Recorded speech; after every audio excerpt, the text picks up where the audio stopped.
आज हम बात करने वाले हैं 6 इम्पॉर्टेंट टिप्स एंड ट्रिक्स की जो आपको हेल्प करेगा आपके लॉ के एंट्रेंस एग्जाम को क्लियर करने में। So let's get started. अगर मैं फर्स्ट बोल दूं तो first trick will be old tenure papers. Old tenure question papers जो होते हैं वो आपको सॉल्व करने हैं। अगर जो है आप चाहते हो कि आपका जो एंट्रेंस एग्जाम है वो इजीली क्लियर हो। कभी कभी क्या होता है, हम यूजुअली एक क्वेश्चन पे ज्यादा टाइम इन्वेस्ट कर देते हैं तो बाकी क्वेश्चंस के लिए हमारे पास टाइम ही नहीं बचता। तो इसके लिए आपको क्या करना है, थरव प्रैक्टिस के लिए 10 ईयर ओल्ड क्वेश्चन पेपर्स आपको निकालने हैं, that is also in hard copy. हमारी गलती क्या हो जाती है, हम डाउनलोड कर लेते हैं कहीं वेबसाइट से, may be from Mumbai university portal और may be from any other important portal जहां पे ये सारी डिटेल्स, ये सारे क्वेश्चन पेपर्स जो होते हैं वो दिए जाते हैं। लेकिन आप सॉफ्ट कॉपी में पढ़ते हो तो that is something which I will never advise my students at least to go for it. Either you should take out the printouts. I know it will cause you a lot of hectic, lot of money, time waste, money waste ऐसा लग सकता है बहुत लोगों को, लेकिन आप समझिए this is very important. Soft copy से पढ़ा नहीं जा सकता जब तक कि हार्ड कॉपी जो है आपके हाथों में नहीं आ जाती। तो आपको बहुत जरूरी है 10 years के ओल्ड क्वेश्चन पेपर्स निकालने की एंड उसका हार्ड कॉपी जो है अपने पास रखने की। ओके, उसके बाद क्या करना है आपको, सेकंड स्टेप पे आ जाते हैं, that is tick the one repeated more than twice. अब इसका मतलब क्या है, अब आप जो क्वेश्चन पेपर्स अपने पास रखोगे हार्ड कॉपी से, यही रीजन से मैंने आपको बोला हार्ड कॉपी क्यों जरूरी है। सॉफ्ट कॉपी में आप 2022 का पेपर देखोगे, 21 का चेक करोगे, फिर 20 का चेक करोगे, it will become a harassment for you and simultaneously check करते करते आप भूल जाओगे कि कौन से ईयर में आपने कौन सा क्वेश्चन देखा था। तो इट्स बेटर कि आप जो है अपने पास रखे वो हार्ड कॉपी एंड टिक करें 2 से ज्यादा बार कौन से क्वेश्चन रिपीट हुए हैं। सो 2 से बार जो भी क्वेश्चन रिपीट हुए होंगे, understand the weightage of the question. Weightage समझने के लिए आपको 2 से ज्यादा बार जो रिपीट हुए यानी कि 3 बार या 4 बार पुराने साल में जितनी भी बार, वो आपको पहले लेकर लेने हैं। ठीक है, so my third step will be understand the weightage of questions.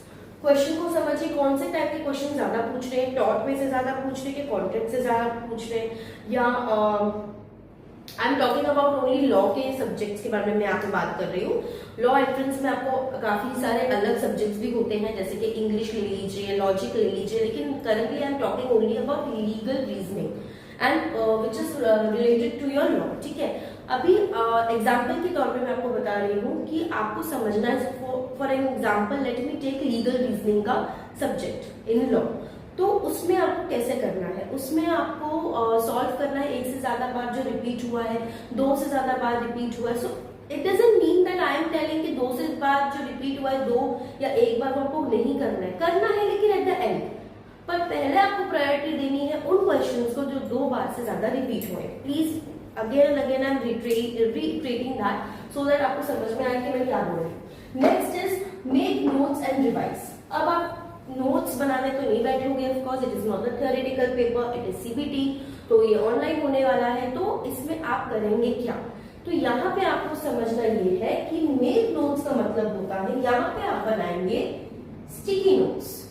ठीक है, स्टिकी नोट्स बना लीजिए जहां पे आपको जरूरी है समझना है।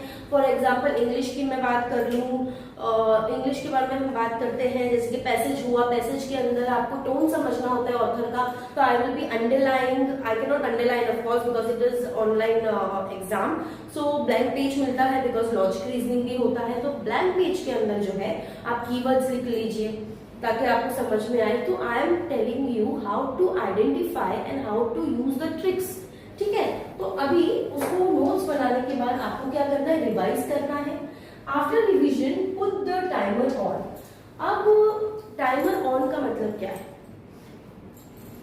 सी आई एम नॉट सेइंग कि आप लोग जो है वो पहली बार में, पहली अटेम्प्ट में 2 घंटे या 1.5 घंटे में अपना जो पेपर है वो कर लेंगे कंप्लीट। लॉ का मैं पर्टिकुलर बता रही हूँ, जो आपको लॉ एंट्रेंस में जो पूछा जाता है, इंग्लिश वगैरह जो भी 4 to 5 सब्जेक्ट्स है उसको मिला के। स्टार्टिंग में आपको काफी ज्यादा समय लग सकता है। You need to invest maybe 5 hours to complete 1 test paper, test series. फिर आपको हो सकता है उसके बाद 4 घंटा लगे, फिर 3 घंटा लगे। ऐसे आप प्रैक्टिस करते जाएंगे ना तो आपको एक दिन ऐसा आएगा कि 2 घंटा या 1.5 घंटे में आपको पेपर जो होगा वो कंप्लीट करेंगे। तो उसका मतलब यही है that you need to follow the criteria that, ये दिमाग में डाल दीजिए कि 10 ईयर ओल्ड क्वेश्चन पेपर्स ही मुझे सॉल्व करने हैं और उसके अलावा मुझे और कुछ कहीं पर देखने की जरूरत नहीं है। ये आपने देख लिया तो यहाँ पे आपका जो क्वेश्चन है 98% जो है वो कवर हो जाता है। ओके, देन नेक्स्ट मैं बात करूंगी most important, I think most important for me after this and revision is this, that is relaxation. See, don't consider law entrance exam as a board exam.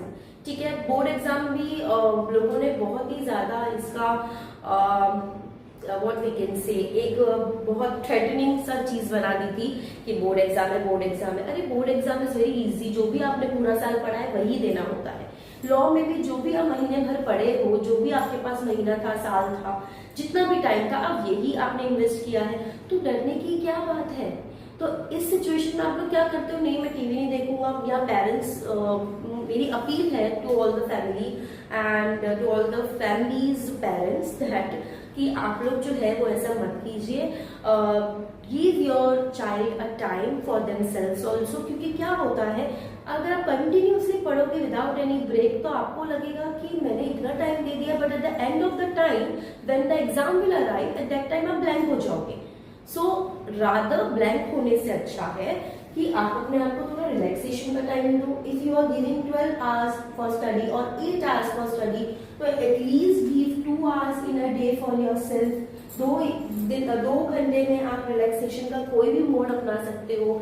You can listen music, you can watch television, you can go out and hang out with friends, but do that. Entertainment is also a part of a healthy learning, healthy studying. ठीक है, तो आपका जो brain है वो अगर clear रहेगा, वो अगर फंक्शनिंग होता रहेगा, then only you can able to appear for the exams. Otherwise I am sorry, अगर आप मेंटली फिट नहीं हो, फिजिकली फिट रहने से कोई मतलब नहीं है। ठीक है, so for me I think these 6 tips and tricks are very very essentials if you are applying for law entrance exam. इसके अलावा अगर मैं बात करूँ तो law entrance exam is not a difficult task if you feel that yes I can do it। तो yes, अभी ये सही समय है आप सभी के लिए, उनके लिए भी जो 2025 में एग्जाम देने के बारे में सोच रहे हैं, या उनके लिए भी जो अभी 2024 में अप्लाई कर रहे हैं। आप लोग के पास हार्डली थोड़ा ही दिन बचे हैं जो यही साल 2024 में अप्लाई करने वाले हैं। So wish you all the best. I hope कि आप सब लोग जो है वो बहुत ही अच्छे नंबरों से पास हुए and whichever college you wanted to get into, admit into, you will get that. Thank you so much.